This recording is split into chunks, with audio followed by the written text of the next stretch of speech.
नमस्कार दोस्तों, स्वागत है आपका सोशल नोट चैनल पर। मित्रों, हम लोग टीजीटी और पीजीटी से संबंधित तैयारी कर रहे हैं, ठीक है। इनसे संबंधित पुराने वर्षों के जो पेपर्स हैं उनको लगा रहे हैं। इसी जो है दिशा में हम लोग टीजीटी सिविक्स का जो 2011 का पेपर है उसका 2 पार्ट देख चुके हैं, यानी कि 1 और 2 पार्ट हो गया है। आज तीसरा पार्ट आपके सामने इस वीडियो में रहेगा, तो फटाफट सभी लोग इस वीडियो पर आ जाएं और इन प्रश्नों को हल करने का प्रयास करें, ठीक है। जो पुराने वर्षों के पेपर हैं वहाँ से जो है आपको काफ़ी जो है सहायता मिल जाएगी, हेल्प मिल जाएगी आपके पेपर के लिए जो आने वाली परीक्षा है, ठीक है। तो देखिएगा, और साथ ही साथ जो पुराने वीडियोस को अगर आपने अभी तक नहीं देखा है तो ऊपर यहाँ आई बटन में प्रेस करके आप जो है प्लेलिस्ट पर जा सकते हैं। वहाँ पर पीजीटी और टीजीटी दोनों का अलग अलग जो है आपका प्लेलिस्ट बना हुआ है, वहाँ से आप उसको देख सकते हैं और लगा सकते हैं। तो चलिए शुरुआत करेंगे आज की वीडियो की और देखा जाएगा पार्ट 3 को। तो आज का पहला प्रश्न शुरू होगा 40वें प्रश्न से, बाकी 39 तक हम लोग पुराने वीडियोस में लगा लिए हैं। देखिएगा, 40वां प्रश्न है, निम्नलिखित में से अध्यक्षात्मक सरकार, ठीक है, ध्यान से लगाएंगे, अध्यक्षात्मक सरकार किस देश में है पूछ रहा है। अध्यक्षात्मक सरकार पूछ रहा है तो भारत में, संयुक्त राज्य अमेरिका यानी यूएसए, ब्रिटेन में या फ्रांस में। फटाफट उत्तर देने का प्रयास करिएगा। ये सब इंपॉर्टेंट क्वेश्चन होते हैं और ये आपकी टीजीटी में मुख्यतः अच्छे से पूछे जाते हैं, ठीक है। अब जो अध्यक्षात्मक शासन प्रणाली होती है इसमें जो है शासन जो है के 3 अंग रहते हैं एक प्रकार से देखा जाए तो। जैसे कि क्या क्या हो जाता है, एक कार्यपालिका होती है, ठीक है, कार्यपालिका और व्यवस्थापिका और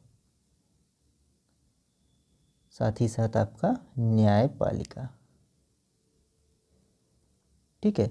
और ये जो अंग हैं ये एक दूसरे से हमेशा क्या होते हैं, अलग होते हैं। सभी एक दूसरे से पृथक हैं, क्या हैं, अलग हैं। अध्यक्षात्मक शासन प्रणाली में क्या विशेषता है कि ये सभी एक दूसरे से क्या हैं, अलग होते हैं, ठीक है। हर अंग दूसरे अंग से अलग होता है और इनके बीच क्या होता है, शक्तियों का बंटवारा होता है। इन्हीं के बीच शक्तियों का, इन अंगों के बीच शक्तियों का बंटवारा होता है, ठीक है ना। और ये जो शासन प्रणाली है ये किस आधार पर कार्य करती है, तो ये शक्ति पृथक्करण के सिद्धांत पर कार्य करती है। कौन से, शक्ति पृथक्करण। ये भी प्रश्न आपका पूछा हुआ है, ठीक है ना। ये पूछता है कि जो अध्यक्षात्मक शासन प्रणाली है या अध्यक्षात्मक सरकार है वो किस सिद्धांत पर आधारित होती है। तो ये प्रश्न आपके लिए यहाँ से इम्पोर्टेंट हो जाएगा कि ये शक्ति पृथक्करण के सिद्धांत पर आधारित होती है, ठीक है। ये एक क्वेश्चन है, तो इसको ध्यान दीजिएगा। बाकी अध्यक्षात्मक सरकार बिल्कुल सही, आप सही बता रहे हैं कि यूएसए यानी कि संयुक्त राज्य अमेरिका में जो है इसमें है, ठीक है। भारत में क्या है, संसदीय प्रणाली है, ठीक। चलिए, तो यहाँ पर ऑप्शन बी बिल्कुल राइट है, ठीक है ना। अच्छा प्रश्न है, इंपॉर्टेंट क्वेश्चन है। अगला देखिएगा, नागरिकता प्राप्त करने का निम्न में से कौन सा साधन है। कह रहा है नागरिकता कैसे प्राप्त किया जा सकता है, क्या क्या साधन है। ये भी अच्छा प्रश्न है, इंपॉर्टेंट क्वेश्चन है, ठीक है। भारतीय संविधान संबंधित ये आपकी चीज़ें हैं। जन्म के आधार पर, शिक्षा के आधार पर, धन संपत्ति होने पर, प्रधानमंत्री की कृपा पर नागरिकता कैसे प्राप्त करते हैं, जैसे कि पूछा जाए तो, ठीक। अब देखिए, आप लोग आंसर देते रहिएगा। तो नागरिकता का जो है अपने भारतीय संविधान में, ठीक है ना, कहाँ पर, भारतीय संविधान की अगर बात करें तो भारतीय संविधान में ये भाग 2 में वर्णित है। कहाँ पर, भाग 2 में, ठीक है ना। अब इसमें जो नागरिकता है, इस नागरिकता का अधिनियम जो है 1955 नागरिकता का अधिनियम कार्य करता है। नागरिकता अधिनियम 1955 नागरिकता अधिनियम या नागरिकता अधिनियम 1955 ऐसा लिख ले तो वो एक ही बात है, ठीक है। अब इसके आधार पर जो नागरिकता प्राप्त की जा सकती है, क्या क्या आधार होता है अगर समझने की कोशिश करें तो एक तो होता है जन्म द्वारा, ठीक, एक तो ये हो गया।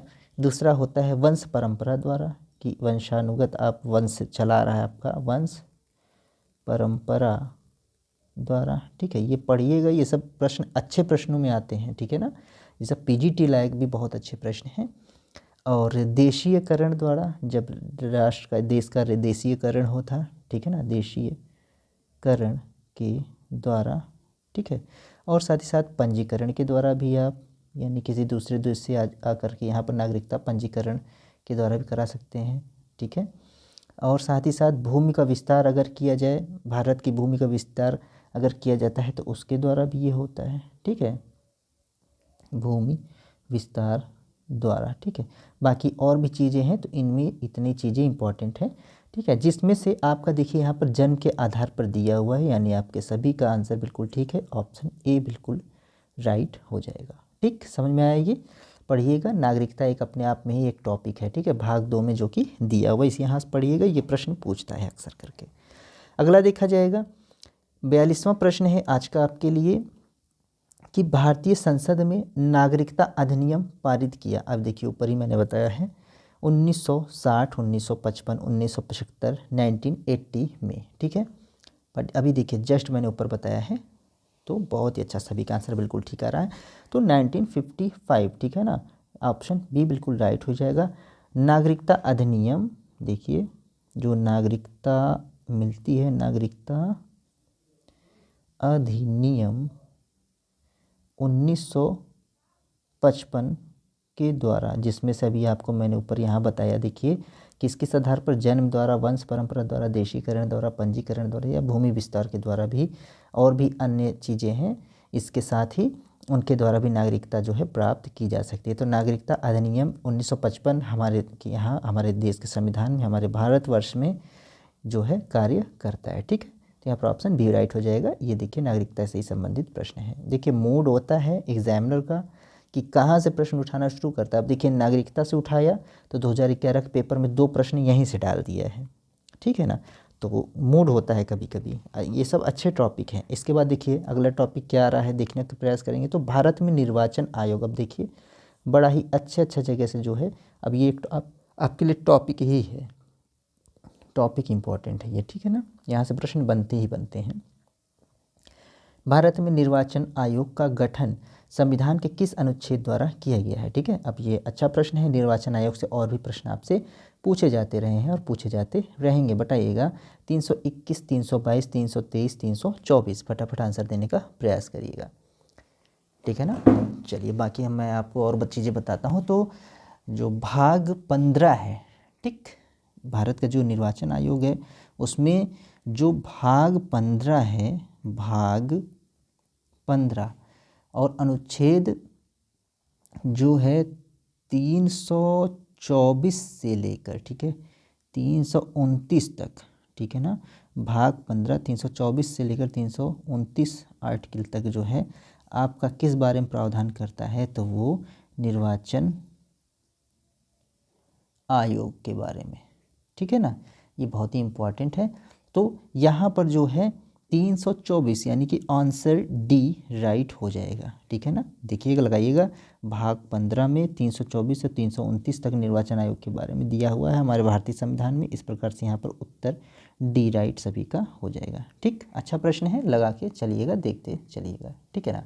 जिसमें अलग अलग जो है प्रकार के जो भी निर्वाचन हैं वो करवाए जाते हैं निर्वाचन आयोग के द्वारा, जिसमें जो है आपका क्या कहते हैं, राष्ट्रपति उपराष्ट्रपति का निर्वाचन हो गया, ठीक है। यह सारी चीज़ें जो है ये सब इसी के द्वारा संपन्न कराया जाता है, ठीक। अगला देखें, 44वां प्रश्न है, भारत के किस संविधान संशोधन में संविधान की प्रस्तावना में, ठीक है, राष्ट्रीय एकता के साथ अखंडता शब्द को जोड़ा गया, ठीक।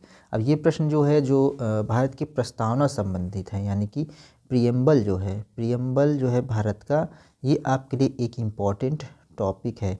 ये कैसे बना, क्या बना, कब बना, ठीक है, इसकी क्या फ़िलॉसफी वगैरह है, इसमें कौन से शब्द बाद में जोड़े गए, ये सारी चीज़ें बहुत ही इम्पॉर्टेंट है। यहाँ से हमेशा एक प्रश्न आपसे पूछ लिया जाता है, चाहे टीजीटी हो और चाहे आपका पीजीटी हो। देखिएगा 42वां संशोधन, 43वां है, 44वां या 45वां संशोधन, फटाफट उत्तर देने का प्रयास कीजिएगा।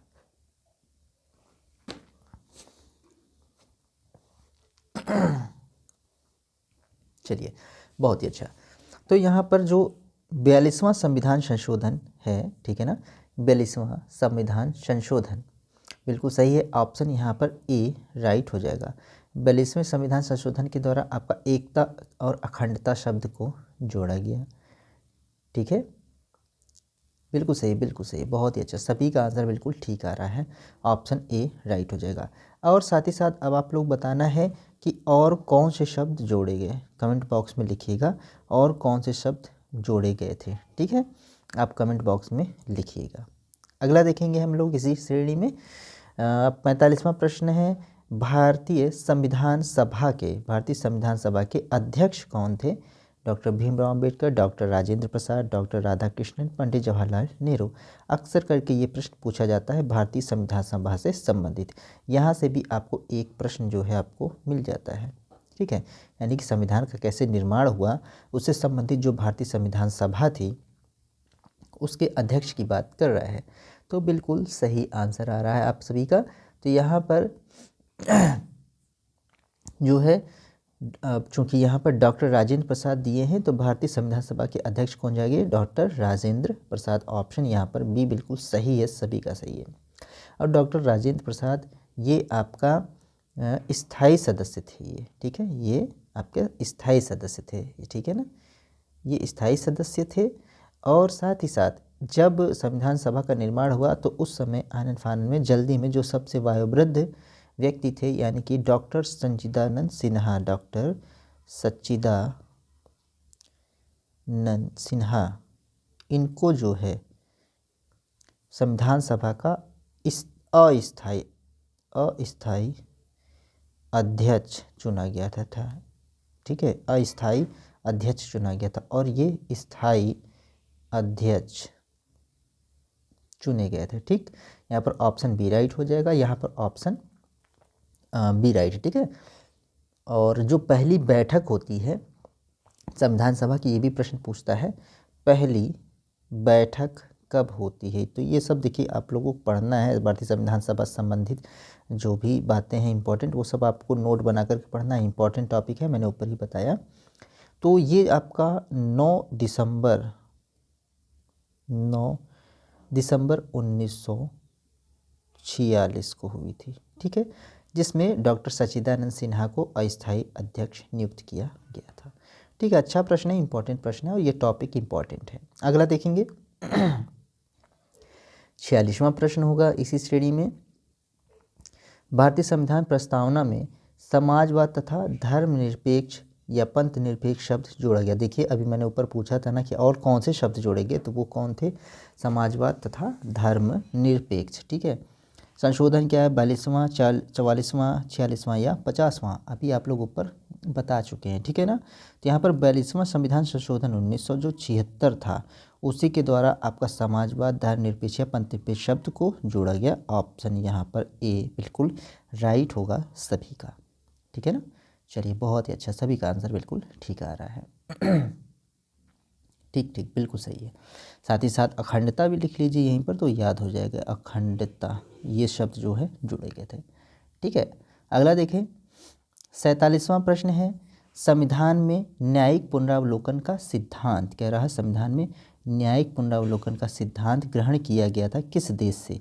फ्रांस के संविधान से, यूएसए के संविधान से, जर्मनी के संविधान से या कनाडा के संविधान से?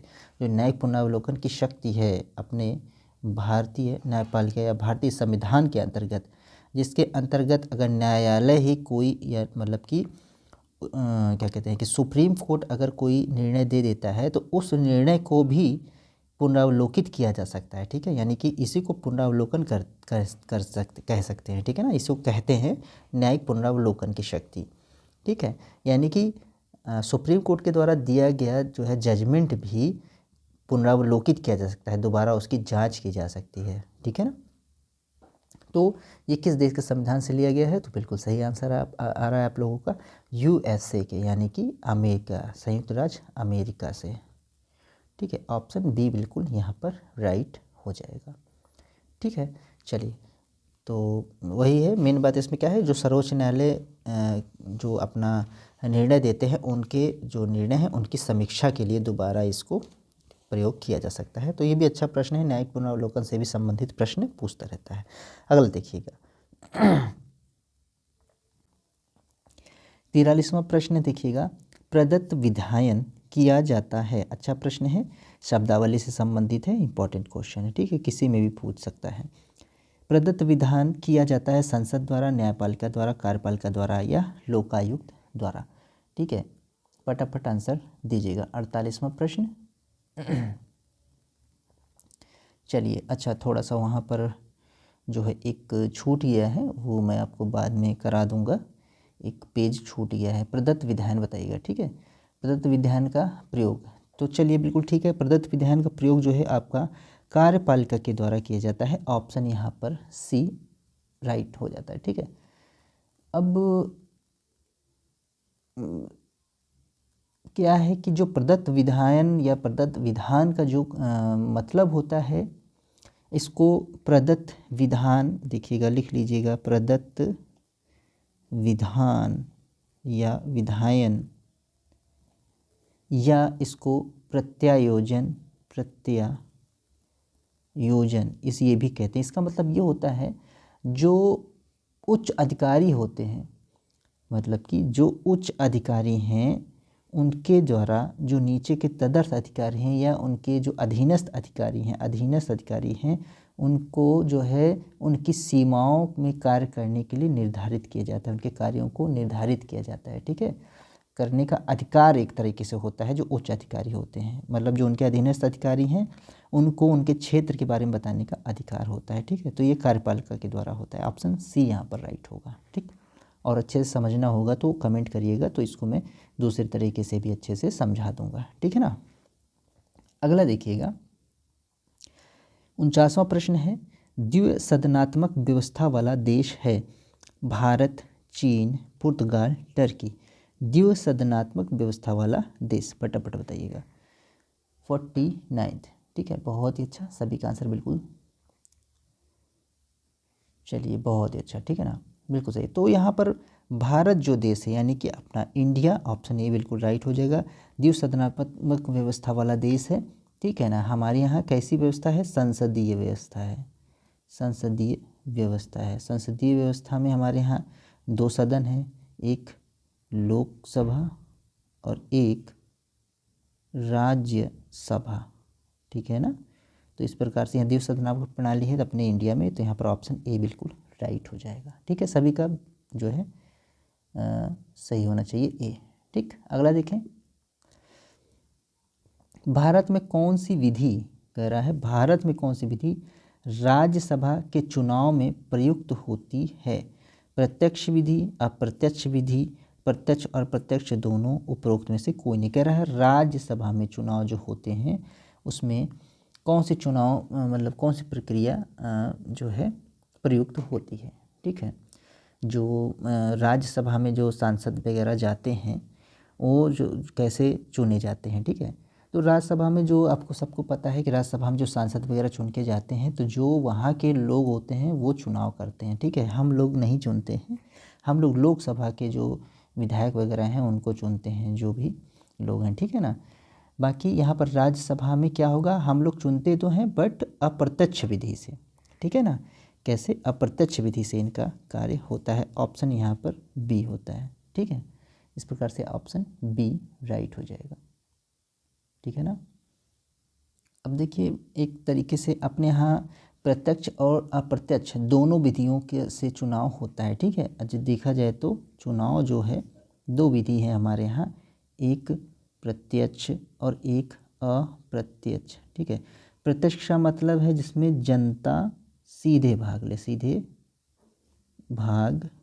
ले, ठीक। और अप्रत्यक्ष में क्या होता है, अप्रत्यक्ष में क्या होता है कि जिसमें जनता के प्रतिनिधि भाग लेते हैं, ठीक है। एक तरीके से सिंपल वे में ये समझ लीजिए, प्रत्यक्ष विधि क्या है, चुनाव की प्रत्यक्ष विधि क्या है जिसमें जनता सीधे भाग लेती है, और अप्रत्यक्ष विधि क्या है कि जो यहाँ चुने जाते हैं अप्रत्यक्ष विधि से चुनाव के द्वारा, वो जनता के द्वारा जो चुने गए लोग हैं उनके द्वारा जो है वो चुने जाते हैं। तो अब देखिए जनता जो सीधे भाग लेती है वहाँ पर क्या होता है, जो हम सीधे सीधे मतदान करते हैं, यानी कि मतदान यहाँ पर जनता सीधे करती है और यहाँ अप्रत्यक्ष रूप से प्रदान करती है। तो यहाँ पर जैसे लोकसभा का चुनाव हो गया, आपका लोकसभा का चुनाव हो गया और राज्य की विधानसभा का चुनाव हो गया, ठीक है। यहाँ पर जो है जनता क्या करती है, जनता सीधे मतदान करती है। लेकिन जब यहाँ पर क्या कहते हैं कि जब राज्यसभा का जैसे निर्वाचन हो, राज्यसभा के सदस्यों का निर्वाचन होता है, साथ ही साथ जैसे राष्ट्रपति का निर्वाचन होता है, ठीक है, जैसे उपराष्ट्रपति का निर्वाचन होता है, तो इसमें क्या हम लोग भाग लेते हैं? नहीं, लेकिन कोई तो भाग लेता है ना। तो भाग कौन लेता है? यही जो लोकसभा और राज्य की विधानसभा के लोगों को हम लोग चुनते हैं, यही लोग क्या करते हैं, यहाँ पर जो है यहाँ पर अपना वोट देते हैं, अपना मत देते हैं। तो एक तरीके से क्या हो गया, हम लोग इनडायरेक्टली चुन रहे हैं इनको।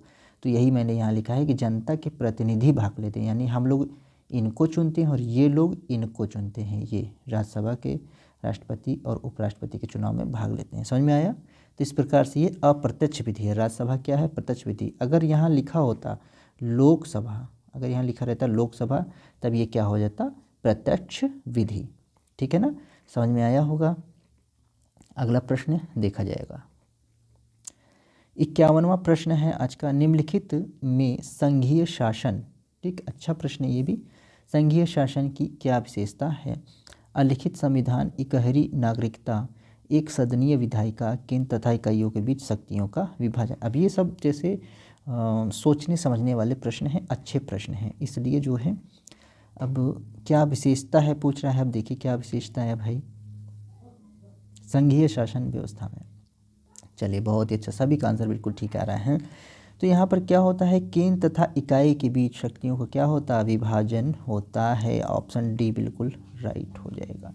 ठीक, देखिएगा इसके साथ ही साथ और क्या होता है इसकी विशेषताओं में, इसकी विशेषताओं में और क्या होती है अगर आप देखेंगे तो, जैसे यहाँ पर संविधान की सर्वोच्चता होती है, ठीक है ना, संविधान की सर्वोच्चता होती है। और क्या होता है कि शक्तियों का विभाजन होता है, ठीक है, ये शक्तियों का विभाजन तो आप तो देख ही लिए हैं, ठीक है ना।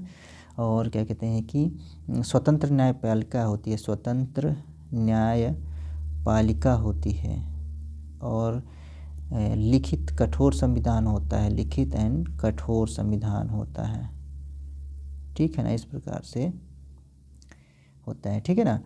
अब इस प्रकार की व्यवस्थाएं पाई कहाँ जाती हैं? तो ये आपका जैसे आपका अपना यूएसए है, ठीक है, इंडिया है, ठीक है ना, और साउथ अफ्रीका हो गया, ठीक, स्विट्ज़रलैंड हो गया, स्विट्ज़रलैंड हो गया, ठीक, और जैसे ऑस्ट्रेलिया हो गया, इन सभी जगहों पर ये संघात्मक व्यवस्था पाई जाती है, ठीक है।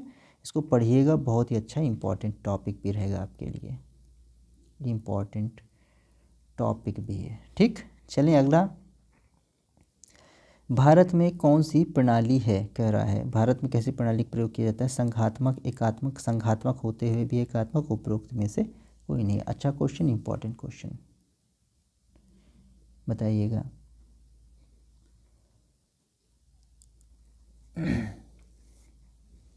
चलिए ये सब माइंडली क्वेश्चन है, बिल्कुल सही आंसर आ रहा है। संघात्मक होते हुए भी एकात्मक, मतलब क्या हुआ हमारे के लिए यहाँ पर है तो कहने को संघात्मक, क्योंकि शक्तियों का यहाँ पर क्या है, विभाजन है, क्योंकि शक्तियों का विभाजन है, इसलिए क्या कहेंगे यहाँ पर संघात्मक व्यवस्था है।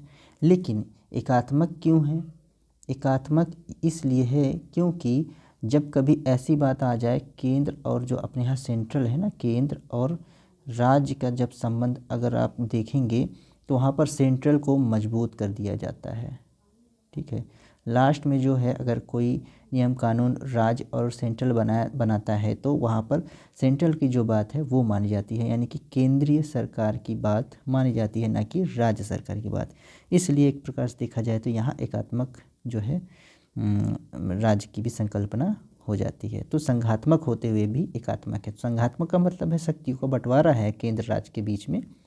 लेकिन जब बात ऐसी आए कि कहीं पर कि वहाँ पर किसकी बात मानी जाएगी, तो वहाँ पर हमेशा केंद्र की यानी कि सेंट्रल की बात मानी जाएगी। उस स्थिति में क्या होता है कि सेंट्रल मजबूत हो जाता है, और एकात्मक व्यवस्था कार्य करने लगती है। ठीक है, इसको किसी उदाहरण के द्वारा समझेंगे जल्दी ही।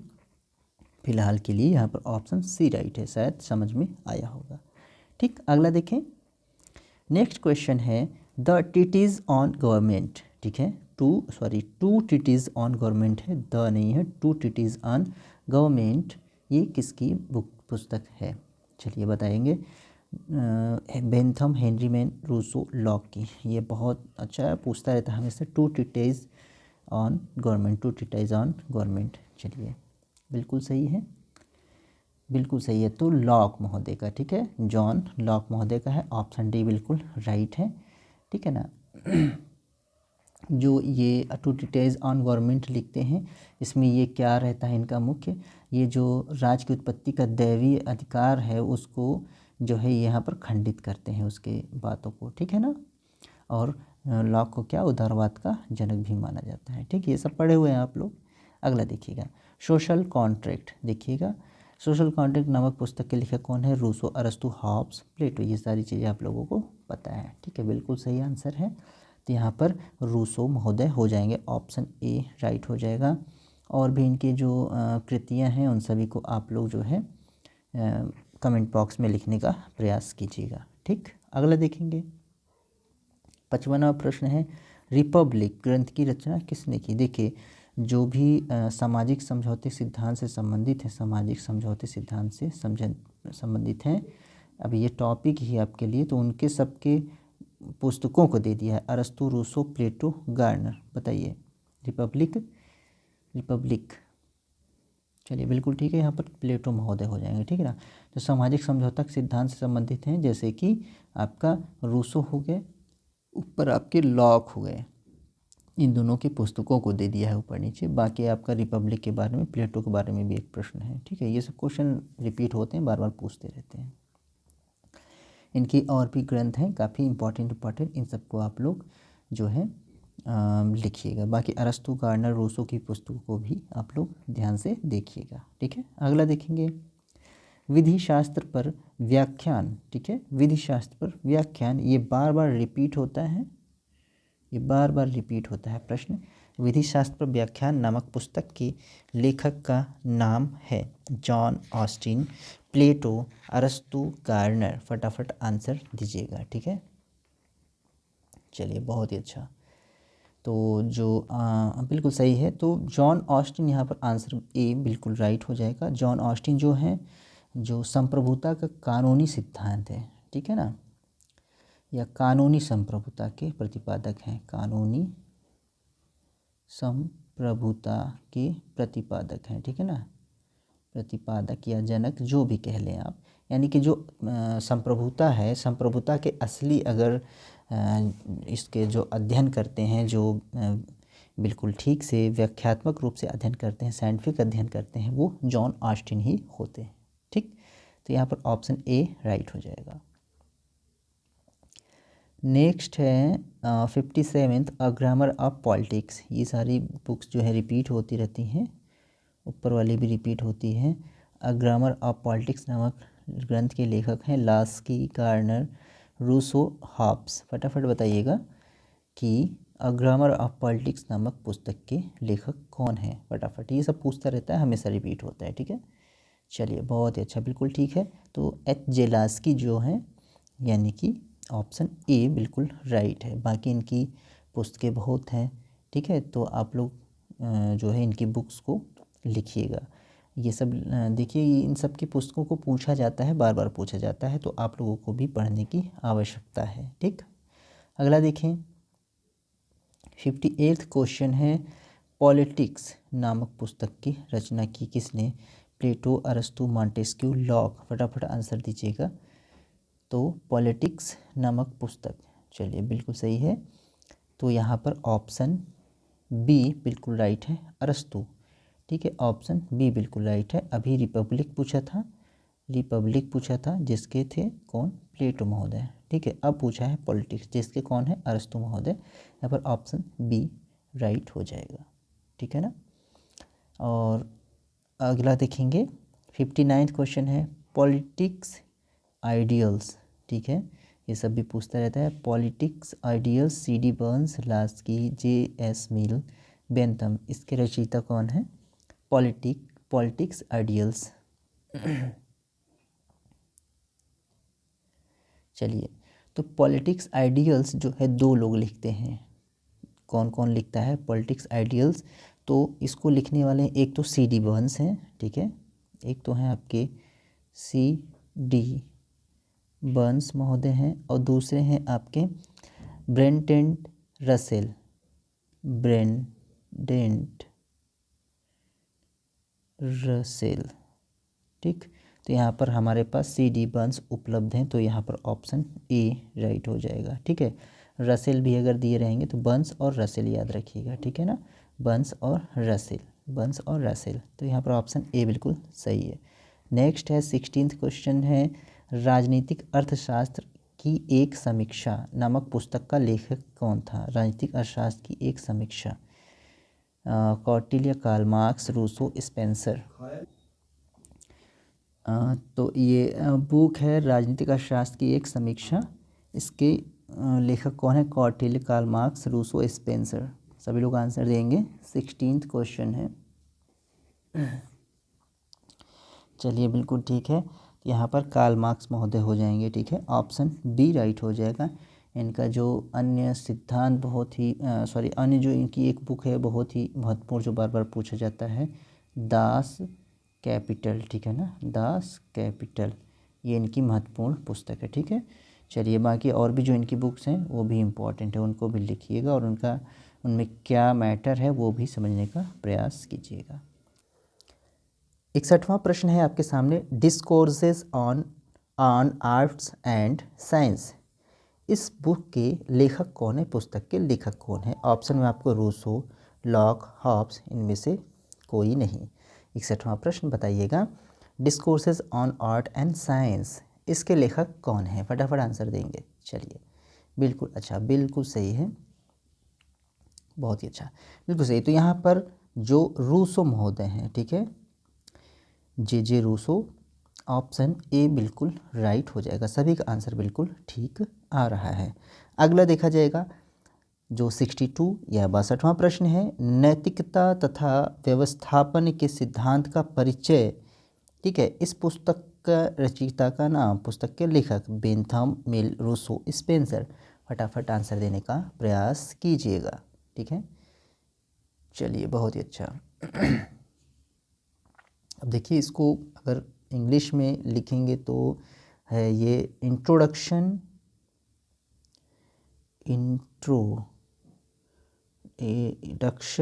ठीक है, टू द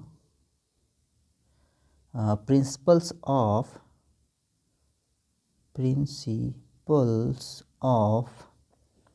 morals and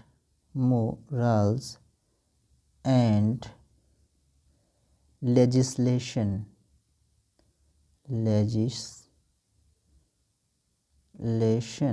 ठीक है।